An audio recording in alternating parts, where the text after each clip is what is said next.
आज हम आपको बहुत ही मज़ेदार यम्मी चटपटा सुनहरा पुलाव मटन का पुलाव बनाना बताएंगे। बहुत ही आसान तरीके से बहुत झटपट बनने वाला ये तरीका है। अगर आप इस तरह से गोश्त आप मटन चिकन या बीफ कुछ भी ले सकते हैं। इसमें आपने क्या करना है, सिर्फ बॉईल करना है। बॉईल करने में आपने कुछ चीज़ें ऐड करनी है। तमाम इंग्रेडिएंट्स जो हैं हम डिस्क्रिप्शन बॉक्स में लिख देंगे, वहाँ से आपको मिल जाएंगे। जो टेक्निक आपको इसमें बतानी है वो ये है कि जब मसाला आपका भुन जाए तो बॉईल किया हुआ गोश्त इस वक्त आपने ऐड करना है। ऐड करके सिर्फ आपने इसे इस तरह से मिक्स करना है और इसमें हरा धनिया हरी मिर्ची वगैरह डाल के फिर इस स्टेज पे आके आपने चावल डालने हैं।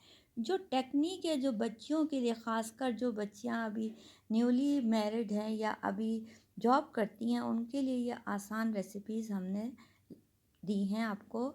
इस वक्त हमने ये चावल आधे घंटे पहले भिगो दिए थे जब हमने खाना बनाना शुरू किया था। तो वो चावल हम इसमें ऐड करेंगे। चावल में पानी और नमक हम पहले से नहीं डालते, इस वक्त हम ऐड करते हैं। तो इस वक्त हम ऐड करके हमने जो जो फिंगर है ना आपकी, उसमें तीन दो लाइनें होती हैं। एक लाइन के हिसाब से आपने ऊंचा पानी रखना है, उससे ज़्यादा पानी नहीं डालना। अब देगचे का साइज़ का कुछ अंदाज़ा नहीं है, किसी का छोटा होता है किसी का बड़ा। अब हम कहें 1 गिलास डालें 2 गिलास डालें तो ये बात सही नहीं रहेगी। फिंगर का हिसाब जो है ना वो सबसे बेस्ट हिसाब है। आपने बस फिंगर के हिसाब से मेजर कर लेना है। अगर फिंगर आपकी नहीं जा रही तो आप कोई स्टिक ले लें, उसे फिंगर के हिसाब से निशान लगा लें। वो स्टिक आपने इसमें डाल के चेक कर लेनी है। सॉल्ट हम डाल देंगे इसमें मेजरमेंट के हिसाब से। हमने ½ kg राइस में 1 टेबल स्पून सॉल्ट इस वक्त डाला है और पहले हमने 1 टीस्पून पहले ऐड किया था सालन में।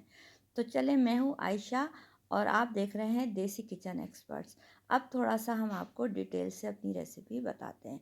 सबसे पहले आपने क्या करना है, ऑयल में आलू डाल के गला लेने हैं।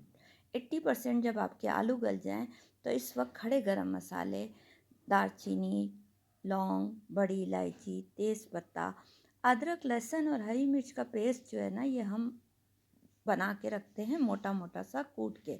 तमाम सब्जियों में, बिरयानी में, पुलाव में हम यही ऐड करते हैं। बस 1 टेबल स्पून के लगभग हमने वो ऐड कर दिया। टमाटर हम हमेशा ना बाद में डालते हैं, आलू के 80% गल जाने के बाद। इसके बाद हमने हरी मिर्चें पीस के डाल दी, दही डाल दी, लाल मिर्ची डाल दी। बहुत कम मसालों से बनने वाला ये हमारा जो है पुलाव और झटपट बनने वाला। देखें 1 टीस्पून हमने इसमें इस वक्त सॉल्ट भी ऐड कर दिया। और ये तमाम चीज़ों को मिक्स करके आपने क्या करना है, इसमें इस वक्त अच्छी तरह से इसकी भुनाई करनी है। चावल डालने हैं, बस इस तरह से चावल आपके बन के रेडी हो जाएंगे। तो झटपट बनने वाला टेस्टी यम्मी डिलीशियस पुलाव। बताइएगा कैसी लगी आपको हमारी ये रेसिपी। मिलते हैं एक नई रेसिपी।